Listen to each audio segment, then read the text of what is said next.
Viewers of the last show may have been a little surprised to see me, a self-confessed Specky lover, bringing you the top 10 arcade conversions on its biggest rival, the Commodore 64. Well, now's my chance to set the record straight as I bring you Conversion Classics Part 2, Spectrum style. Bombjack on the Spectrum triumphed through knowing its limitations. Rather than recreate the large vertical play area of the arcade original, Elite squared it off and concentrated on the gameplay. And though Bombjack now looks more like Mighty Mouse bounding around the screen, the game plays like a dream, unlike most other conversions that were an absolute nightmare.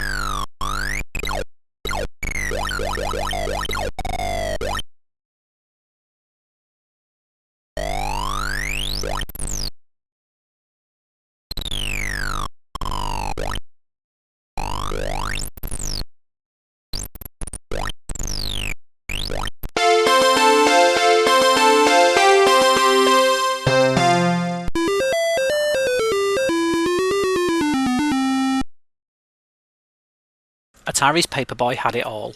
You got to ride a BMX, deliver papers to the high-tipping public whilst trashing the gardens and breaking the windows of non-subscribers. You even got to ride an assault course at the end of your shift.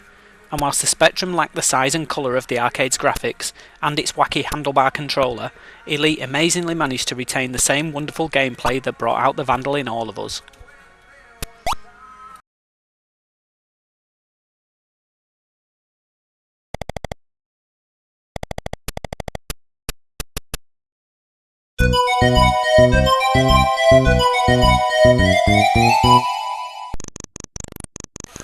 Capcom's Commando received a number of conversions to vary in success, but the undisputed heavyweight champ is the Specky version from Elite. Following the arcade's cartoony style, this colourful interpretation managed to cram in all the fun without the need for the dreaded multi-load. And to steal a line from the next era of retro gaming, war, never been so much fun.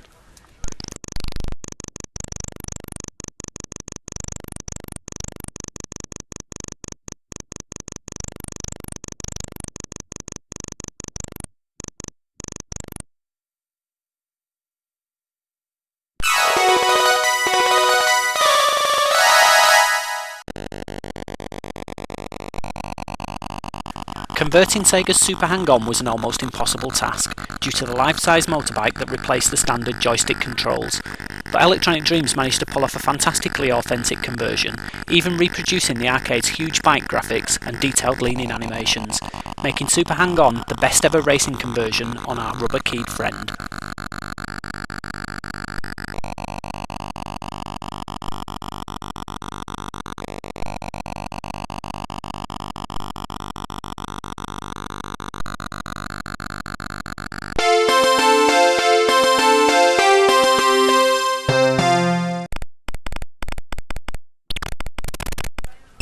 There's very little that can be said about R-Type on the Spectrum that you can't see in the superb video footage.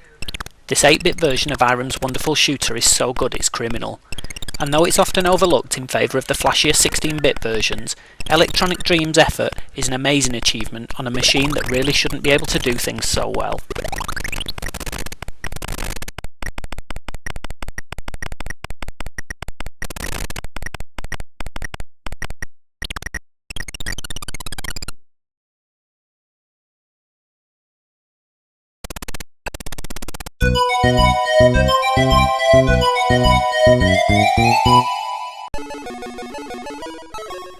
Renegade on the Spectrum is a bit of an anomaly.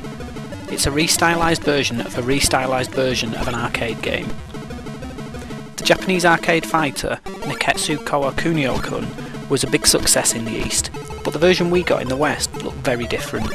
Gone were the kung fu suits and oriental stylings in favour of jeans, vests and Hawaiian shirts. The bullet train too was replaced with a New York subway train, and everything looked that bit more dirty and graffitied.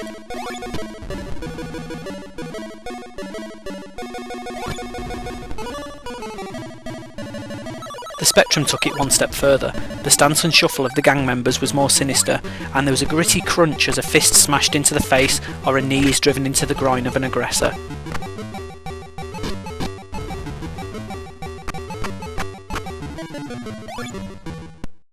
Ocean have done a fantastic job that somehow manages to be both faithful and look and feel different at the same time. If Kunio-kun is a Bruce Lee film, and Renegade on the arcade is The Warriors, Spectrum Renegade is Quadrophenia, and there isn't a much bigger compliment that you could give.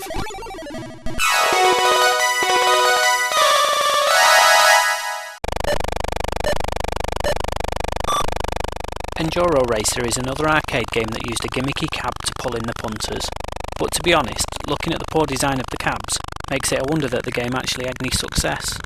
The deluxe cab looked like a half-finished prototype with his cut-off motorbike, and the upright version had handlebars that when pulled forward to perform a wheelie just came away like the screws were missing. But despite all this, it was a fun game, and the Spectrum version was another example of Activision really understanding how to translate an arcade racer onto the 8-bits. With great graphics and some of the biggest undulating hills ever seen in a game, mixed with smooth controls, makes a light-hearted alternative to the brilliant Super Hang-On.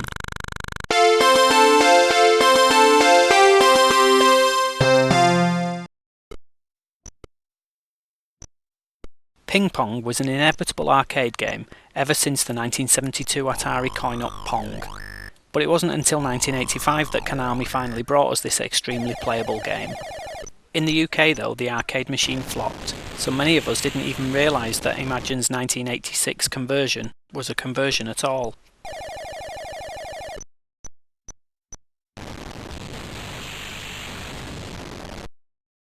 Looking almost identical to its arcade parent, the only difference in the game is the change from 2 buttons in the arcade to a single button on the Spectrum. This doesn't affect the gameplay though, and everything else is 100% authentic.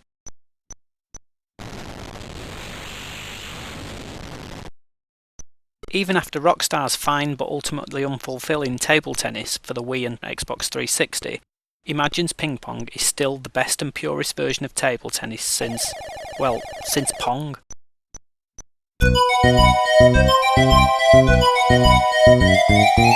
Sometimes you know that you like a game, you really like it, but it isn't until you see a bad port that you realise just how good it really is. Indulge me for a moment and I'll explain. Hypersports was one of my favourite games, and my friend Barnsey would often come round to my house after school for a few games. Imagine had amazingly managed to squeeze all of the events into a single load, with lots of humour and a bigger emphasis on skill over superhuman button bashing. But you see, Barnsey was an Amstrad owner, poor lad. A green screen Amstrad owner at that, so you'd be excused for thinking that the gods had some kind of vendetta against him. But one day on the way to school, the young Amstradian noticed something brown and crumpled in a puddle.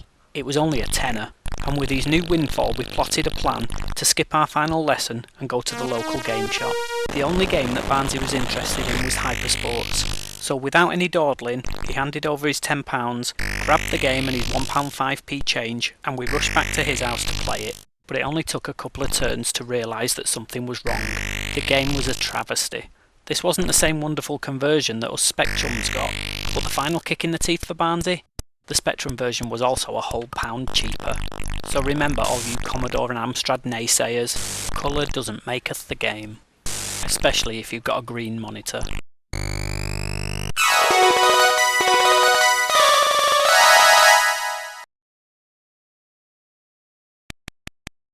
"1942 is one of the first arcade games I ever played. Its large vertical play area made it easy to get into, but its quickly increasing difficulty made it hard to master. For the Spectrum version, Elite decided that the best way to keep the playability of a game that had quite a number of enemies on screen at one time, some of them being huge bombers, would be to reduce the play area size. This could have been disastrous had they not handled the rest of the conversion so well, but a slowing down of the base speed meant that a little more time was available to avoid the bullets and kamikaze pilots that are hell-bent on your destruction and the fall of democracy in the gaming world. It's still a very difficult game though, so in their mercy, Elite decided to bestow us with 5 lives, and for that I thank them.